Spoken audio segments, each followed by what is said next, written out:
Welcome to Freethought Matters. I'm Laurie Gaylor, co-president of the Freedom from Religion Foundation, which produces this weekly public affairs show.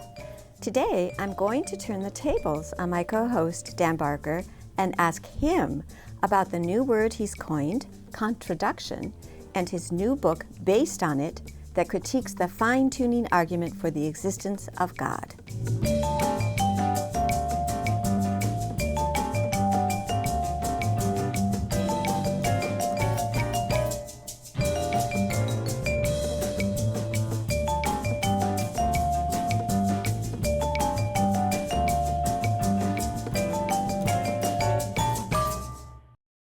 The Freedom from Religion Foundation, which produces Freethought Matters, is the nation's largest association of free thinkers. That's atheists, agnostics, and other non-believers. We invite you to join us in our vital work to keep our secular government free from religious influence. Become a member at FFRF.org or ask for a complimentary copy of our newspaper, Freethought Today. Freedom depends on freethinkers. Watch prior episodes of Freethought Matters on FFRF's YouTube channel.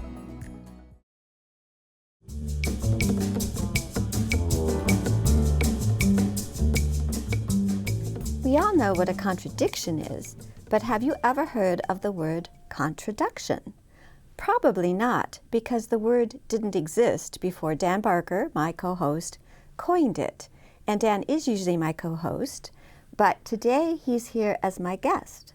His new book is called Contraduction. We interview many authors on this show, so it's about time, Dan, that we interview you about your new book, which came out last fall. And here's what reviewers are saying. Author and primatologist Robert Sapolsky writes, in a quiet and unassuming way, Contraduction is utterly brilliant. Every page has a thought so deep and unexpected that it stops you in your tracks. Harvard University professor Steven Pinker calls it an ingenious word for an invaluable concept. Cosmos writer Andreanne says the concept, quote, fills a need. False pattern recognitions pose a real danger to our survival. Washington Post contributing columnist Kate Cohen writes, so much to think about, and it made me laugh. And it made me laugh, Dan, when I wrote it. And we could go on, but we have you, the author, here to talk about your book. And this isn't your first book, Dan. You have a slew of other books, including Losing Faith in Faith, subtitle From Preacher to Atheist, Godless, God, the most unpleasant character in all fiction, Free Will Explained, Life-Driven Purpose with the subtitle How an Atheist Finds Meaning, The Good Atheist, and several books for children, including Just Pretend, a book for young freethinkers. And you can find most of Dan's books at ffrf.org/shop. Dan donates his royalties for books published via the Freedom from Religion Foundation. So Dan, congratulations on yet another book, and it's a winner. Well, thanks. This is different, isn't it? You get to interview me for a change. Yeah, and you get to talk for a change. So a lot of viewers might not realize, they might know you're the co-president of the Freedom from Religion Foundation, but not know you didn't used to be an atheist. You have quite a religious background, and that was probably helpful in writing of the book. But what's your story? So like I explained in the book, Losing Faith in Faith, I was a preacher for 19 years. I started preaching when I was 15, and my last sermon was when I was 34, so 19 years of preaching. I started preaching in Mexico, born again, Bible-believing, the end of the world was coming, fundamentalist, young earth creationist, all of that. I tell the story about how I was ordained to the ministry, I was an evangelist, I was a Christian songwriter for many years, Christian musicals and octavos and different songs. In fact, I'm still getting royalties today. And I can vouch for that. It's not much. I used to get a lot in the 70s, but and then I went through a period of re-evaluation where I basically changed my mind. I very gradually, when we met on that Oprah show, she asked me, Dan, why did you change your mind like that? And I joked, I said, I never got to sleep in on Sunday mornings. But she said, no, really, why did you change your mind? And really because I learned that what I was preaching is not true. And it's a long story. The evidences, the arguments, the lack of agreement among believers, and ultimately the lack of a need to believe in God. People like you and your family, you were raised without any belief in God, and you didn't feel any crying need to believe in a great creator. So in 1983, I realized I was not a believer, and I guess the word atheist was the right word for that. And ever since then I joined FFRF that next year, and the rest is history. Well, you always said that if you had not read, you might have remained a Christian. If you had not read outside Christian propaganda books, for example. So you are reading all the time, and you're the science reader in our household, and you are writing all the time. So I wouldn't have called it Christian propaganda. I would have called it the truth, you know. But yeah, so reading, I guess there was just this hunger to learn, to know. Originally, I wanted to read so I could be a better Christian. I could learn more. What is humanism? What is evolution? And when I read about it, I started realizing there's a bigger world out there. So you do a lot of debating now to try to not convert, but try to at least educate religious folk. How many debates have you done? Well, since 1985, and you were there at that first one in Tennessee, Nashville. In 1985, it was January, February. Since then, I've done 140 public, formal, moderated debates. I don't count like all the radio shows and TV shows, but actual debates. And I should point out, I've never invited anyone to debate. I've never challenged anyone to debate, but I get invited. And you've been invited too. You did a debate at Cambridge, you know. It's not like we're knocking on church doors saying, you have to hear us.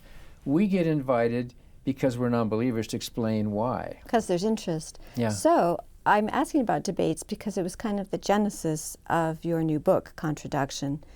Briefly, you know, how did you get the idea for it? Why did you write the book?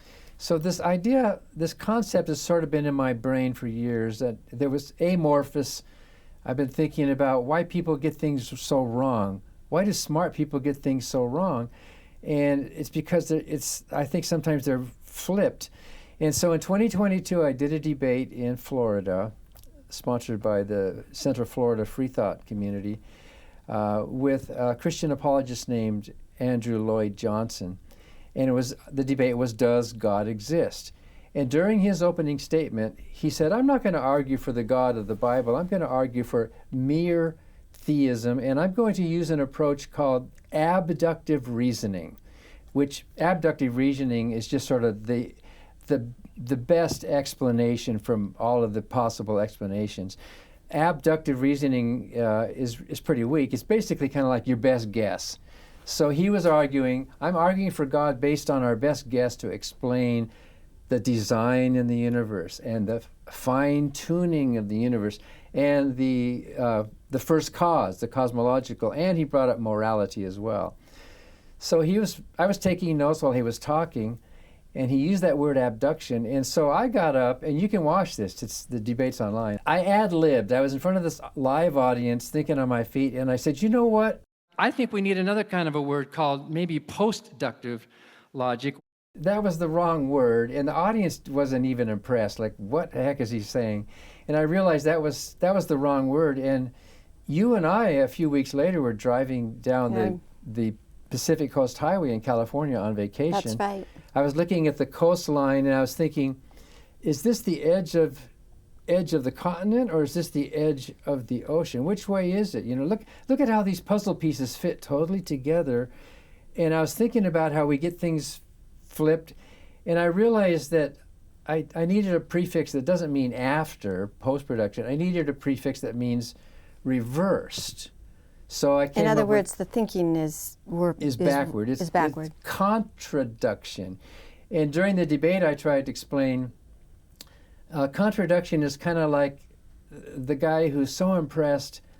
How did they make all those rivers flow right along the state border? How did they do that? It must have been this huge engineering project. It must have been an expensive, wow. And if you look at the river, it's exquisitely fine-tuned right to the border. How do you explain that? Well, of course, that's... Facetiousness. Yeah, well, that's backward, right? Well, what's the other example you give about noses? Well, look how perfectly shaped the human nose is to support a pair of eyeglasses.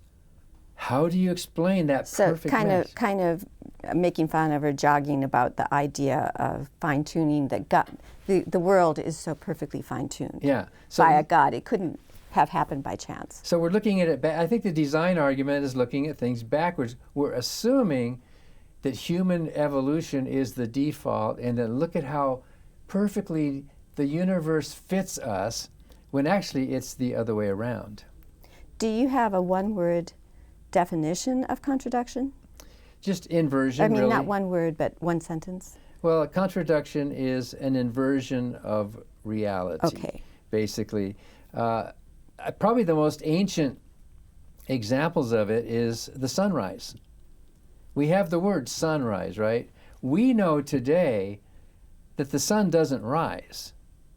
The sun is actually stationary, stationary relative to the Earth, and it's the Earth that is turning. So it's kind of like, have you ever been on a train that's not moving, and the train next to you starts to move, and you briefly think it's you that's moving? That's such a jolt. Yeah, you get, your brain basically did a 180-degree reversal of reality, assuming that everything's from our point of view, just like the sun rises. The sun isn't rising, we are rising. And so we're not moving, that other train was moving. So we flipped it around, and that's why I came up with the word contra, or contraduction. So it's kind of a faulty perception. Well, the perception's there. It's a faulty interpretation. Conclusion. Because you're seeing it, you're seeing something happen, and you're assuming that since everything is from our point of view as human beings, that everything has to match. And, people died from that. Bruno was burned at the stake for suggesting that it's not the sun that's rising, but the earth that's revolving. And of course, Galileo was persecuted. It was a very serious thing, because the Bible says the sun rises and sets, and the church, did not like anybody challenging what the Bible said. So. Well, and that's why Andrienne said this can be very serious. There's very serious consequences for these faulty conclusions. Yeah. So before we talk a little bit more about contraduction generally, I do want to go back to the title Contraduction, because you and your publishers had a disagreement. You wanted a subtitle. Well, originally I wanted to call it, and I think they're right now, but I wanted to call it Contraduction, the Death of the Design Argument. How does contraduction fit in with the design argument? Well, we were talking about fine-tuning, which is one of the design arguments. And Adam Johnson, during our debate, even phrased it like this: we have never observed design without a designer. The universe appears designed. Therefore, the universe had a designer. And that's that's kind of the basic form of design arguments that we've never seen. Of course, you could counter that with, we have never observed a designer who has not evolved. The universe appears to have a designer, therefore God evolved. I mean, you could use that argument to prove all sorts of things. It seems logical. It seems logical on its face, right? And the problem with a lot of logically valid arguments on their face is that they're not logically sound, because the premises aren't always true. If the premise is wrong, then your whole valid argument is worthless. So, a couple questions before we go out to the break. You have chapters on different things, like one chapter is sleep. How does sleep enter into contraduction? So contraduction isn't just about religion. It can be, like the moving train or the sunrise. And sleep is one example. We often hear people ask, what's the purpose of sleep? Why do we have to sleep? Why? Explaining why, we'd spend 6 or 8 or 10 hours a night sleeping. Maybe that question is contradictory. Maybe instead of asking, why do we sleep, we should be asking, what is the purpose of being awake? Maybe sleep is the default. And it kind of is. Look at trees and plants. Cats. Look at cats. Yeah. I think the purpose of being awake is you have to eat and drink. Well, exactly. So nobody asks if a tree is awake or not, or why isn't a tree awake? It's a living organism surviving and reproducing, but some organisms have to move around to survive, to, like you say, to find food and shelter and mates and avoid predators and such. So really, there's a scientist who wrote a book called Why We Sleep, Matthew Walker, who said, really, being awake is a form of low-level brain damage. Being awake is the exception. It's the vacation from the normal. So sleep is one example of how we might be getting our thinking backwards. Well, one more example. What about reflections? So I have a chapter in there about mirrors, and when you look in a mirror, you think left and right is being reversed. It's not.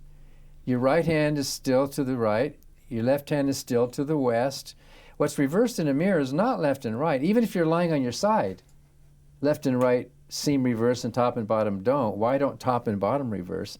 What's really happening in a mirror is not left and right or top and bottom. It's front to back. So if you point yourself in a mirror, you're pointing north, but your finger appears to be pointing south. And so we think that there's an image in the mirror looking back at us, because from our point of view, when really what's happening is that image in the mirror is not looking at us. It's 180 degrees. That image in the mirror is looking with us. It's like you're looking at a picture of yourself through the back end of a paper, and you see yourself continuing to look through it. And our brains think that there's a person over there looking at us, and we can't help doing that because of our human nature. One more quick example. What about time? Time is a possible example, and some readers have disagreed with that, and that's fine with me, because they're not disagreeing with the whole concept of contradiction itself. But just like the sun appears to be rising, but it isn't, maybe time appears to be flowing, but it's not time that is flowing, it's we who are flowing. And that's what we mean by time. Time is not some eternal clock that's ticking and flowing along like a river. Time is what we mean by the change in entropy in the second law of thermodynamics as things are changing. And the only way you measure time is by looking at things changing, like a clock ticking or a planet going around the sun or things. And the planet going around the sun is not happening in time. The planet going around the sun is time. And from our point of view, we think time is something that we are in rather than something from our perception. So that's one example, and readers are free to disagree. And although it sounds very detailed and philosophical, it is a very entertaining book. I laughed. It was a laugh on almost every other page. But we are going to get into the nuts and bolts of the design argument and fine-tuning and contradiction in religion right after this break. Hi, I'm Ron Reagan, an unabashed atheist. When I first recorded that commercial back in 2014, being openly atheist in America was still fairly uncommon. Today, the fastest growing religious group in the country is the non-religious, especially among the young. That progress is heartening, but the religious pushback is fierce and the forces of Christian nationalism are well organized. Our progress won't continue unless we work together so that reason and our secular constitution will prevail. That's why I'm asking you to join the Freedom from Religion Foundation, the nation's largest and most effective association of atheists and agnostics working to keep state and church separate, just like our founders intended. Please join the Freedom from Religion Foundation today. Ron Reagan, lifelong atheist, not afraid of burning in hell. My name is Gabrielle Hinahara, and I'm an atheist because I believe in the power of doing good for the sake of doing good, and not because some divine entity tells you what is good and what's not, and not because you think it will get you into some sort of heavenly afterlife. I believe in human morality, which is why I think that most cultures across the world have come to the kind of same basic principles and values, such as the Golden Rule, which isn't based in religion, but is based in human interactions and mutual respect. And I think a lot of people turn to religion because it makes the choice of morality really easy, black and white, right and wrong, and you don't have to decide which is which. And in my experience as being an atheist through my life, I've found that moral choices are something that I think about a lot more than a lot of other people because nobody's telling me the answer. And since I don't believe in an afterlife, pretty much my whole meaning in life is based on my interactions with other people, and that I can leave this world a better place by my actions.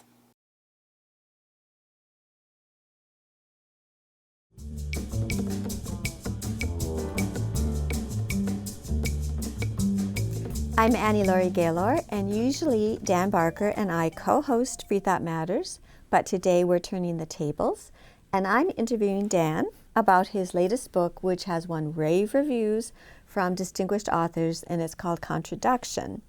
And you pointed out that you were contemplating a subtitle about the death of the design argument. We briefly talked about how your concept applies to religion, but let's go into those weeds a little bit. Yeah, and the subtitle didn't work because contradiction is broader than the design argument. The design argument is one part of that. So during the debate that prompted this new word, contradiction, my opponent brought up design as the best. A designer is the best example, a best explanation for the appearance of design. And that's the word there, the appearance. The appearance that the sun rises, the appearance that the other train is moving, the appearance that we're designed. The appearance that the states and the rivers all got designed to flow together. Yeah, so we have this appearance in our mind, but we've got it wrong. We think it's all about us. So Christopher Hitchens and many other philosophers and thinkers, including the agnostic Steven Weinberg, have admitted that among all of the arguments that theists have, none of them are good. They're all bad, but their best shot is the fine-tuning argument. And Christopher Hitchens said, it's not a good argument, it doesn't prove design, but you got to think about it. The fine-tuning argument is something you really have to think about. You have to rebut it. Yeah, and you have to, because it takes a while. And I think it's because it's hard for our brains not to imagine that the sun is rising. It's hard for our brains to flip like that to see it. And again, if somebody's just tuning in, the fine-tuning argument is? So there are about 20, roughly 20 that we know of, forces, ratios, parameters of the universe. For example, the strength of gravity, the strength of the strong nuclear force, the electroweak force, the cosmological constant, which is the expansion of the universe. If the expansion was too fast, it's all just going to float off. If it's too slow, it's all going to crunch. But it appears to be that cosmological constant appears to be on a razor thin, exact, within teeniest margin of error for a universe to continue, for galaxies to form, for matter, for life to even exist. So if any one of those 20 or so values, those constants, were off by even the tiniest amount, any one of them, there would be no life in the universe. It's amazing when you think about it. Or no life on Earth. Some of them are more particular, aren't they? Or just no life at all, because, in order to have carbon inside the stars form so that the element, all of that goes into what makes even life possible, life would not be permissible. And everybody agrees about that, although some people realize there's some wiggle room in there. Some of those values don't have to be exactly as close. And so Victor Stenger, who was a member of our group, who was a friend of ours, the astrophysicist, wrote a book, The Fallacy of Fine-Tuning, where he said the universe was not fine-tuned for us. We were fine-tuned for the universe. Well, that's evolution. Yeah, we evolved within the parameters of this universe we live in. And if there had been other universes, if there are multiverses, and that's an open question, maybe another type of life, not necessarily terrestrial human life, could evolve. Who's to say that it was all aimed at us? And that's where contradiction comes in. We think it's all about us, when really we happen to be the lucky byproduct of natural selection to be who we are. So the fine-tuning argument is kind of like the granddaddy of contradictions. Well, yeah, for me, at least in my thinking, it's and what's most relevant to freethinkers. Yeah, and so we don't need a grand designer if there was no design. We don't need a fine-tuner.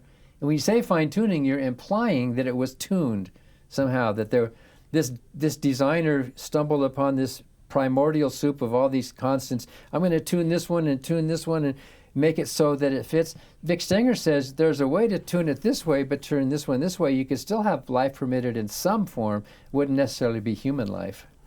So we are going to run out of time, so I don't want to end this program without talking about the artist. There's some very charming line drawings, and this is a very interesting guy.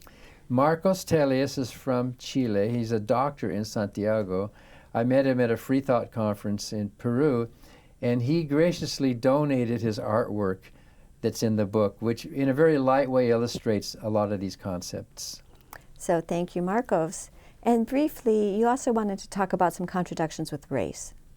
So after I wrote the book, I was able to squeeze in a final paragraph. Back in the 18th century, when Europeans were trying to come up with the concept of race, one of the questions they asked scientists and philosophers is, what's wrong with the black-skinned people? What's wrong? How do we explain it? And they had all these theories about maybe the heat at the equator. They were trying to explain race in terms of the degeneration of the black, when actually they didn't know it. It's the other way around. It's contradictory. The lack of melanin. Black skin and black eyes are the natural default, and white skin and lighter eyes are a mutation, which is a default. It's kind of like wakefulness is a default from sleep. So they had it totally wrong. They could not imagine that they were thinking completely 180 degrees. So the book ends with a funny story or joke. A woman phoned her husband. He was driving. She called him on the cell phone. She says, "Honey, I got to warn you. There's been some reports of a vehicle driving the wrong direction on the interstate." And her husband said, "I know, and there's dozens of them." He couldn't see that he was the problem. He was going this direction and traffic's going this way. It was totally reversed. The real solution for him is to stop fighting all these, creationist arguments and design art. It's totally backwards. You don't even need to fight it. Pull over, turn the car around, and just head back to the natural world. Well, that's a good way to end it. This is the new book, Contraduction by Dan Barker. You can get it at ffrf.org/shop or anywhere you get books. And Dan, though, donates the royalties for books that are sold through the Freedom from Religion Foundation. So very interesting topic, interesting book. Thank you for being my guest today, Dan. Well, thank you for inviting me to your show. And thank you for watching Freethought Matters.